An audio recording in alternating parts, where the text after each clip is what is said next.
Señor presidente, me voy a tomar unos segunditos de mi palabra para tomarme un vasito de leche, de esa rica leche del Ecuador.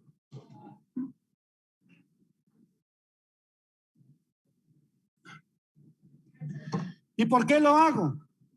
Porque probablemente sea el último vaso de leche que me tome en lo que resta del año y el próximo año. ¿Por qué? Porque en el presupuesto del Estado no está contemplado 24 millones que se necesita para las vacunas de la aftosa y la brucelosis en el ganado vacuno. Y eso significa que mañana, atentos Comisión de Salud y atentos Comisión de Soberanía Alimentaria, mañana podemos tener tuberculosis los seres humanos, entre otros problemas que tiene. ¿Y por qué se da esto?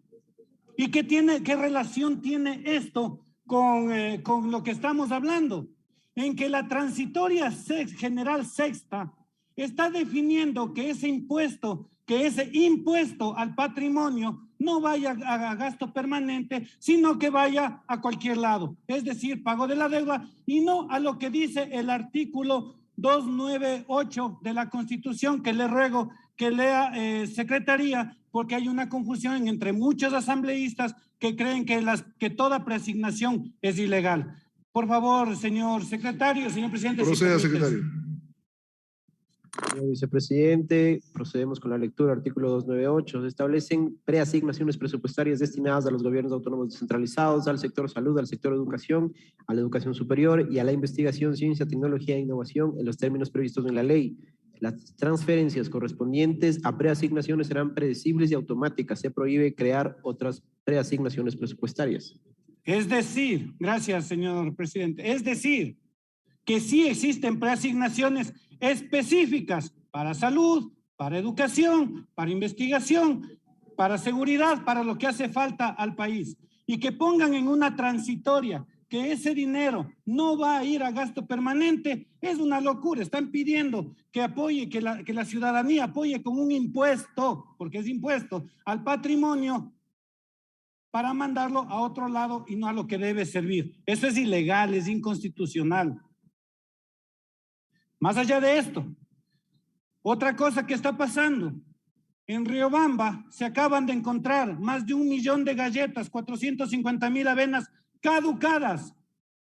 Es decir, gasto inútil del Estado guardado en una bodega podrido, comiéndose las ratas.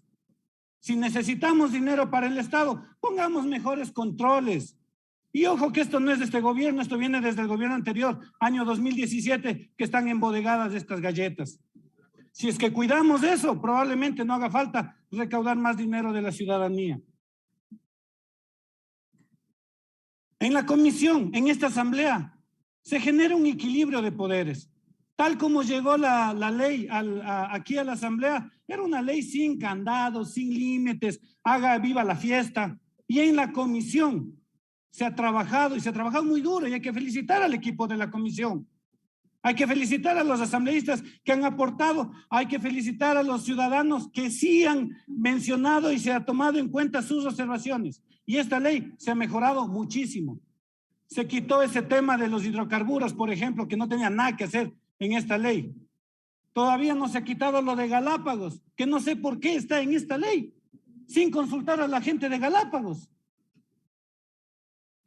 Está puesto un tema de telecomunicaciones, que no entiendo por qué está en esta ley. Está un tema de eliminar un impuesto a las herencias. Si esta es una ley recaudatoria, ¿por qué está puesto ese artículo de eliminar las herencias? ¿En qué ayuda a recaudar el eliminar este impuesto? No entiendo.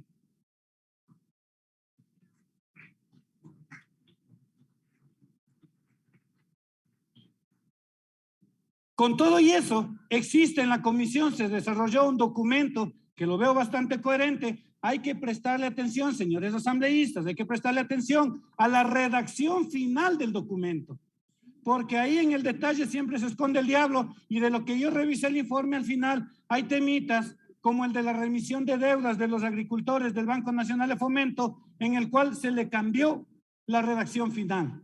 Hay temas como, por ejemplo, las infraestructuras que se les cede para que construyan las empresas de telecomunicaciones, en donde estaba claro la propuesta de que una parte de los impuestos vaya en infraestructura hacia la zona rural y que tenga controles con los mecanismos del CERCOP, por ejemplo, y que se cambió un poquito la redacción final, generando que sea el mismo ministerio el que defina los reglamentos con los cuales se va a generar esta infraestructura. Y este detalle ya genera complicaciones y preocupaciones en cómo se van a definir los costos de estas infraestructuras que asumirían las empresas a cambio de un impuesto. Entonces hay que revisar bastante bien ese detalle. El tema de las transacciones del SDI es un tema que me sigue preocupando. Porque si bien es cierto, es un buen mecanismo para resolver conflictos en cuanto a los impuestos que un ciudadano puede tener, el hecho de que esté abierto a los montos totales del impuesto, a intereses, multas y plazos, permite que se negocie cualquier cosa. Y si alguien debe muchísimo dinero, puede prácticamente no pagar nada. Debería restringirse al máximo a intereses, multas y plazos. Hay un tema que el CONGOPE, el AME, CONAGOPARE, CONGA, COMAGA han pedido y es una disposición interpretativa por el tema del IVA. No voy a adentrar en el asunto porque creo que la mayoría de los asambleístas de provincia conocen el problema del IVA para los GATS. Pero ese es otro tema que debe incluirse en esta ley, esta disposición interpretativa para que quede clarísimo que se debe devolver ese IVA a los GATS. Y finalmente, un señalamiento al tema del RIMPE. Debería ser opcional. En la ley están señalando que una vez que uno pasa al régimen ordinario, ya no puede volver al RIMPE. ¿Cómo así?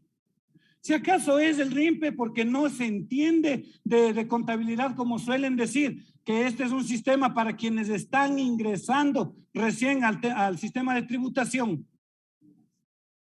No es verdad, el contribuyente entiende lo que debe hacer y puede hablar con un contador que le puede explicar.